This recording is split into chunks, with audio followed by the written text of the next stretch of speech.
안녕하세요, 풋볼 포레스트입니다. 손흥민 선수의 토트넘 하스퍼가 마침내 UEFA 유로파리그 결승전에서 맨체스터 유나이티드를 상대로 승리를 거두었고, 이번 경기 승리를 통해 토트넘 하스퍼는 무려 40년 만에 UEFA 유로파리그에서 우승을 달성. 손흥민 선수는 프로 커리어 처음으로 우승 트로피를 들어올리면서 한국 축구 역사상 최초로 팀의 주장으로서 유럽 무대에서 메이저 대회 트로피를 들어올리게 되었는데, 영국 현지 매체에서는 손흥민 선수가 이번 우승을 통해 가레스 베일, 루카 모드리치, 해리 케인을 뛰어넘는 레전드가 됐다고 극찬을 했고, 많은 토트넘 하스퍼 팬들은 토트넘 하스퍼 손흥민 선수의 이번 역사적인 우승에 대해 그야말로 감격에 겨운 반응들을 보이고 있습니다. 토트넘 하스퍼의 캡틴 손흥민 선수가 마침내 2024-25 시즌 UEFA 유로파리그 우승 트로피를 들어올리면서 무관 탈출에 성공을 했지만, 사실 손흥민 선수의 계속된 무관의 역사는 너무나도 벗어나기가 힘든 과정이었습니다. 손흥민 선수는 2015년 토트넘 하스퍼에 합류해 첫 번째 시즌이었던 2015-2016 시즌에는 프리미어리그에서 막판까지 우승 경쟁을 했지만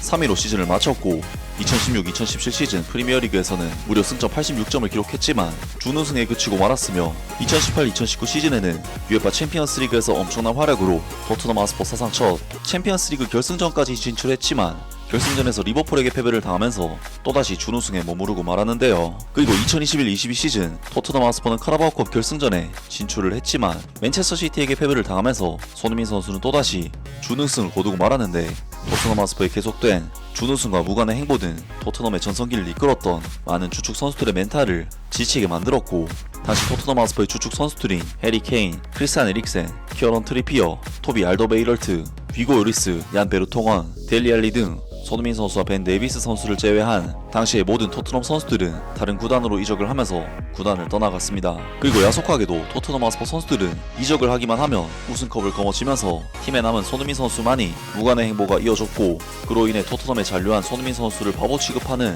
여론들도 실제로 많았지만, 마침내 손흥민 선수는 유로파리그 우승을 통해 그 모든 오명을 벗게 되었는데요. 손흥민 선수의 이번 우승이 정말 대단한 이유는 토트넘 하스퍼가 무려 41년 만에 UEFA 대회에서 우승을 차지했다는 점도 있지만, 한국 축구 역사상 처음으로 유럽 메이저 대회에서 팀의 캡틴으로서 우승 트로피를 직접 들어올리는 장면을 만들어냈다는 부분에서 손흥민 선수의 이번 유로파리그 우승은 정말 역대급 우승이라고 할 수가 있는데, 영국 현지 매체에서는 손흥민 선수가 이번 우승을 통해 가레스 베일, 루카 모드리치, 해리 케인을 뛰어넘는 레전드가 됐다고 극찬을 했고, 많은 토트넘 하스퍼 팬들은 토트넘 하스퍼 손흥민 선수의 이번 역사적인 우승에 대해 그야말로 감격에 겨운 반응들을 보이고 있습니다.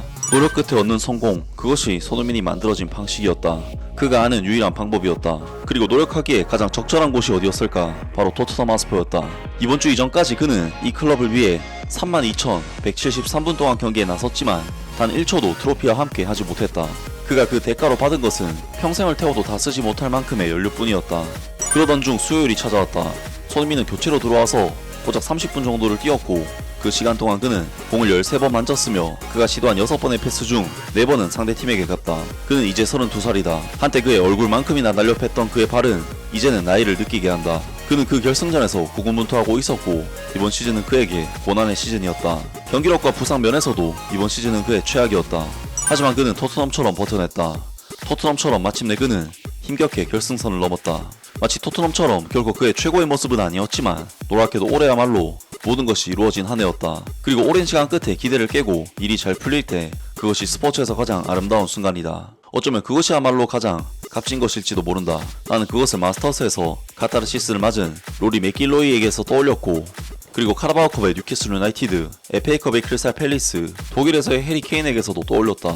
더 거슬러 올라가면 윈블던의 앤디 머레이, 그리고 1992년 39살의 나이젤 만셀도 있었다. 그들의 고생은 그 기쁨을 더욱 달콤하게 만들었다. 그리고 토트넘이 어떤 스타일을 추구하든 간에 이번에 그들이 이룬 것은 노력으로 얻어낸 성과였다. 그리고 클럽 역사상 가장 스타일리시한 선수 중 한 명이 손흥민 또한 고된 노력으로 이뤄냈다. 그런 방식으로 그는 해리 케인보다도 더 토트넘 하스퍼를 대표하는 얼굴이 되었다. 빌바오에서의 경기 후 인터뷰를 하던 손흥민은 가레스 베일과 글렌 호들 사이에 서 있었고, 그리고 누군가 그에게 그 역시도 클럽의 레전드냐고 질문했다. 그는 예전에는 트로피 없이는 자신을 레전드라 부를 수 없다고 말했었지만 이제는 조금 더 편안하게 말했다. 제가 레전드라고 해보죠.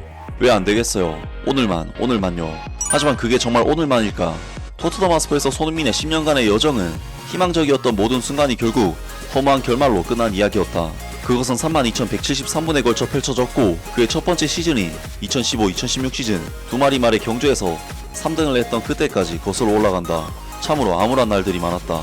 하지만 이번 주 수요일 이후로 손흥민의 이야기는 지난 17년간 그곳에서 시도했다가 실패한 다른 이들과 비교함으로써 가장 잘 설명된다. 예를 들면 가레스 베일이 있다. 그는 2008년 리그컵 메달을 받았지만 결승전 명단에는 없었다. 가레스 베일은 그 대회에 3라운드까지는 뛰었지만 발목 부상으로 그 이후 경기에 출전하지 못했다. 그의 재능의 결실은 레알 마드리드와 웨일즈 대표팀이 가져갔다. 해리 케인은 정말 압도적으로 훌륭했지만 아무 대회도 우승하지 못했다. 루카 모드리치는 이 클럽에 4년을 바쳤지만 결과는 마찬가지였다. 그들은 세계적으로 인정받는 현대 축구의 위대한 선수들이었지만 모두 클럽을 떠난 뒤에야 꽃을 피웠다. 손흥민은 결코 이 클럽을 떠나지 않았고 그것이 그를 유니크하게 만든다. 내 생각에는 그것이 로컬적인 맥락에서는 그를 더 위대하게 만든다.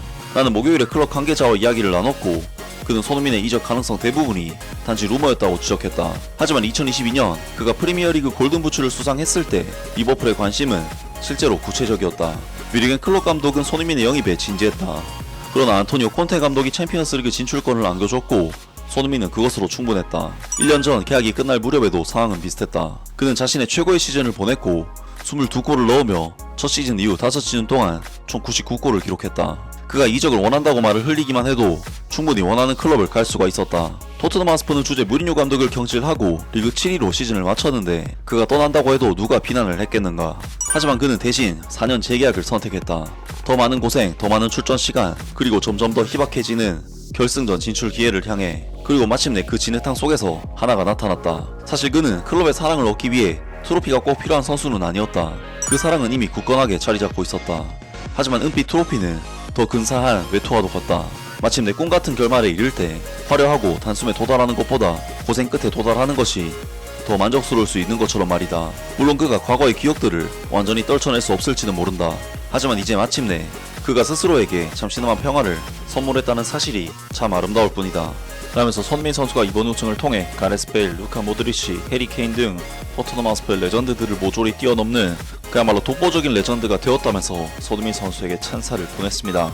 그리고 많은 토트넘 하스퍼 팬들 역시 이에 동의를 하면서 손흥민 선수가 다른 선수들보다 더 위대한 최고의 레전드라고 인정을 하고 있는데요. 해리 케인은 트로피를 줄 수 있는 팀을 찾아 토트넘을 떠났고 손흥민은 팀에 남아 우리에게 트로피를 안긴 주장으로서 남았다. 이건 차원이 다른 이야기다. 선수가 자신의 커리어를 시작한 클럽에서 우승 트로피를 들어 올리는 것은 그저 우승을 위해 이적한 팀에서의 10번의 우승보다 더 값진 일이다. 손흥민이 카라바오컵까지 들어 올렸다면 그는 진정한 토트넘의 고트가 되었을 것이다. 토트넘 하스퍼는 트로피가 부족한 팀이고 그런 토트넘에서 트로피는 곧 왕을 만든다. 손흥민은 이제 그 왕이다. 이제 손흥민은 해리 케인보다 더 위대한 클럽의 전설이다. 비교조차 되지 않는다. 이제 해리 케인은 이 남자와 견줄 수 없다. 소니는 진정한 역대급 레전드가 되었다. 손흥민은 이제 글렌 호들, 팻 제닝스, 그리고 60년대의 전설들과 어깨를 나란히 하는 최고의 자리에 올랐다. 가레스 베일도 우리와 함께 트로피를 들어 올렸지만 그래도 손흥민이 현대 토트넘 하스퍼의 역사에서 넘버원 레전드다. 클럽 역사상 득점 5위, 프리미어리그 시대 모든 대회 통틀어 최다 도움 1위, 역대 토트넘 소속으로 프리미어리그 득점 랭킹 2위, 프리미어리그 도움 랭킹 1위, 우리와 함께한 유로파리그 트로피까지. 무엇보다 그는 이 유니폼을 입은 선수들 중 가장 충성스러웠던 인물 중 한 명이었다. 그야말로 진정한 레전드다. 등등 많은 토트넘 하스퍼 팬들이 손흥민 선수가 해리 케인, 가레스 베일, 루카 모드리치 등 다른 레전드들보다 더 위대한 레전드라고 주장을 했습니다. 정말 토트넘 하스퍼라는 구단 창단이 무려 140년이 넘는 오랜 역사를 가진 클럽에서 지구 반대편의 한국인이 구단 전설로 등극한다는 것은 비현실적인 일이 아닐 수가 없는데 그러한 비현실적인 일을 손흥민 선수가 보란듯이 해내고 있는데요. 정말 손흥민 선수는 아시아 역대 최고의 선수로서 다른 나라 팬들에게도 귀감이 되는 선수인 것 같습니다. 아무튼 오늘 영상은 여기까지고요. 영상 재밌게 보셨다면 구독과 좋아요 그리고 댓글 부탁드립니다. 감사합니다.